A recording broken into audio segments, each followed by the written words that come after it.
Good morning. Welcome to Salina Regional's Morning Medical.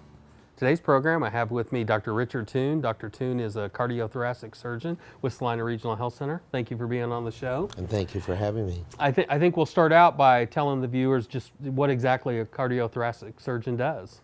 As a cardiothoracic surgeon, I handle all of the organs inside the chest cavity. That is the heart, the lungs, and the esophagus, and the aorta. Okay. I think also some vascular surgery you in particular do as well, right? Many heart surgeons also do vascular surgery. I tell people I'm just a fancy plumber. I'm an Iowa farm boy, and I just grew up liking to fix things, and so I just naturally migrated into surgery. And I know from the surgical perspective, you're kind of the end of the line. I think you probably have to work very closely with diagnostic physicians as well and primary care, correct?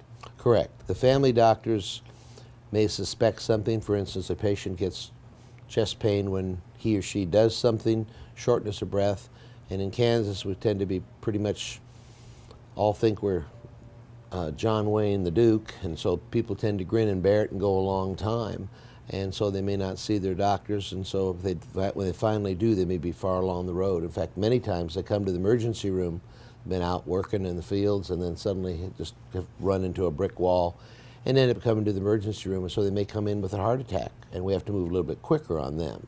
At that point, you go sometimes straight from the emergency room to the surgical room? Well, straight to the cath lab. These days, we say time is muscle. So if someone's having a heart attack, we rapidly get them from the emergency room into the cath lab, where the cardiologists then open up the artery with a balloon.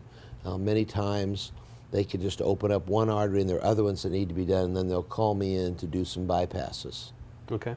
Let's talk about how your services have changed over the years.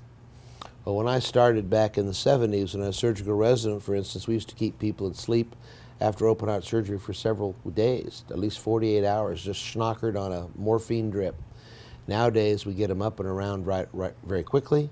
The analogy is what I always tell my patients is in the old days, women used to have the babies and they'd be in bed for 2 weeks, wouldn't let them up.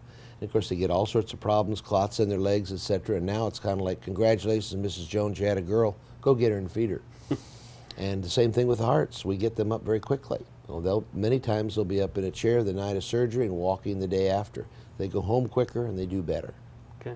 Thank you so much. Thank you for being on the show. Thank you for watching. For more information, please visit srhc.com, like us on Facebook, and follow us on Twitter.